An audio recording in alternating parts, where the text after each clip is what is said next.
Hi there, Sanbonani Molweni. Welcome to Fix channel. If you're here, please subscribe before the end of the video. If returning, thank you for love and support. I appreciate you. Daba, Thobile Makhumalo Mseleku, the third wife of Mseleku, isimazi Uthando Nesthembu, uphinde wenze imisebenzi eminingi ehlukahlukene. Lana kubhale i-Drum magazine yabhala nge-English, so mina ngizofunda ngesilungu, ningangijaji asivuki kahle isilungu. Ngizobeke sengenza isummary ngesizulu ekugcineni ukuchaza lolu daba. Women are different, just like some prefer sweatpants and sneakers, others prefer pencil skirts and red bottoms. And so the kinds of relationships they want to be in are also different. Some women want a man who only has eyes for her and will wait on her hand and foot, but others prefer a man who only be around on occasion because he has other women in his life.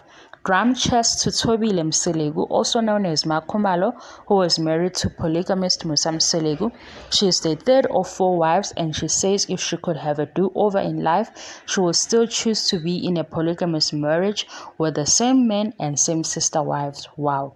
The polygamy is an age-old tradition that is still practiced in many countries where a man has more than one wife. Thobile says polygamy brings with it a sense of trust and certainty. I cannot speak under general, but I can speak on my own experience because I do not want to mislead people. For me, it was the best decision ever because there is a lot of truth, transparency, and also a lot of honesty.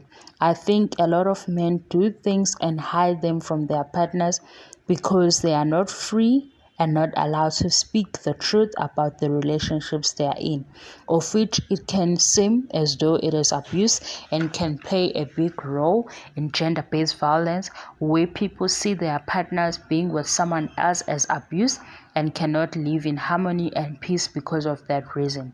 Whereas here in Nes'thembu, this thing that people see as abuse in monogamous marriages, this side we see it as something normal.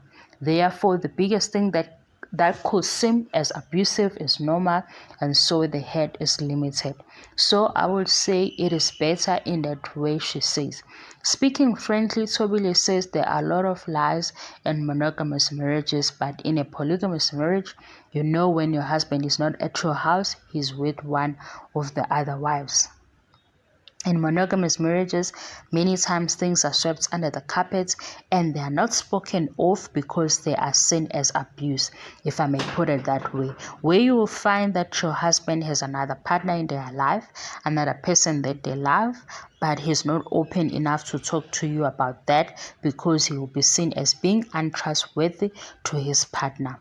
Whereas with us in Nes'thembu, it is a different story altogether. It is something that you play with, udlala ngayo, you play with it. It's not a pain because it is something you are used to and comfortable to talk about, you know. Then it doesn't hurt and you do not feel what other people feel about being told lies. Asiyivalela guys, ngizoqhubeka kusasa, angikho right but ngiyaziphusha. So uthi uMakhumalo isithembu sihle because yonke into iphezu kwetafula, uyazi yonke into eyenzakalayo, kodwa thina sithi hawu, angithi nje ade kuthiwa uMakhumalo omunye ukhona, manje sekukhona uMamtolo. Transparency. Ngala uthi-ke uMakhumalo ngapha kwishow yasekhaya, manje uMamtolo yena uyisima kanjani, unkosikazi okhona or uyi-girlfriend ekhona, kuzwakala ukuthi uyi-girlfriend. Konke lokho kunormal ngoba yisithembu. Ake ngiyivalela gaza, ngikho right, ngiyahluleka ukwenza ama-video today esikhombisha uhambe nengqondo yami. Manje ngoba ugesi ubuya manje nayo ilobe ibuya kancane la kagcwala i-percent, ise-2% njengamanje. Manje ngiyazama ukuthi ngiyayigcwalisa, ayifuni ukushesha.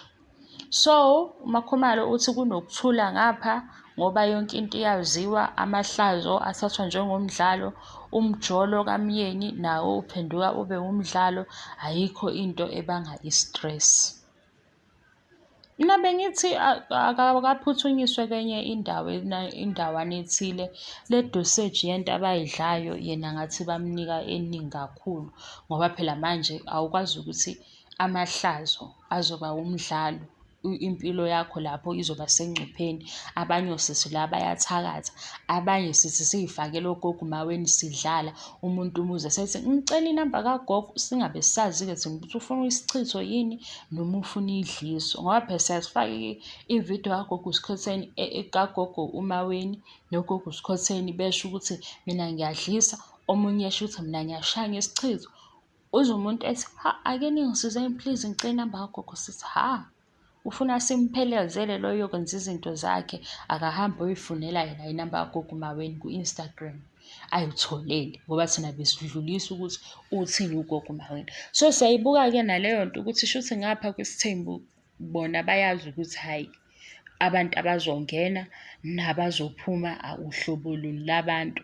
Bayakuthemba konke lokho, ukungasabi nokuthi nje yonke into njengoba seyaziwa sekusho ukuthi inormal. Hhayi bandla, siyayibuka i-show, kodwa akusho phela bafethu ukuthi ngempela sesicabanga ukuthi isithembu yinto enormal, yinto enhle. Cha, sithanda i-show, sithanda i-drama, sithanda amakhosikazi. Manje siyabona ukuthi uThobile usehamba ngalo mgudu kaBaba Mseleku, ngoba uBaba Mseleku ungale kumnakwethu.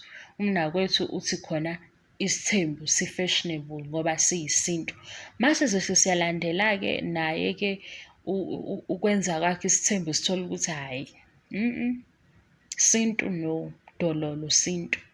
Naso lesi esiza ngapha kumnakwethu sisale sesi-understand-a ukuthi abantu vele abafuna leyo mali encane, ngoba phela uma uthola ithuba livela ngempela ulidinga uzongena nawe, usale ushushumayela-ke isithembu esingekho-ke, nithethisane-ke phambi kwabantu-ke, kube ne-drama-ke abantu bekhona. Because into engeqiniso uyibona ngokuthi kube khona abantu abadala, omalume babakhona, o-anti bazoba khona, angeke ehlale engabi khona umkhulu. Siyasazi nje i-level yomshado yona lo yesintu awuyona indlela oyihamba wedwa, uyihamba nabantu abadala bekusaphotha, laba abaphilayo nabangasekho-ke abaphambili, ngoba manje awenzi nje into ewumdlalo, wenza into yokuthi uyakha. Manje thina mase sizobona abantu abathethisanayo ngoba nakhu beshuthwa yikhamera, siyabona ukuthi i-South Africa vele ibheke phansi, abantu bayithanda i-drama, so bazoyibuka le show.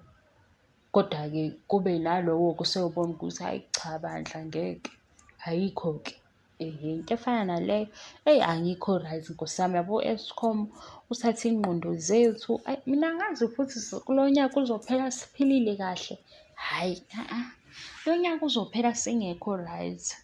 And into engibhora kakhulu ukuthi abanye abantu banormal, mina ngizizwa nginormal. Ilento ya-Eskom kuvele ukuthi angihayize nje, eyi bantu. Bye guys, ngaze nginifakele leli dimoni engingalazi ukuthi yini la Eskom.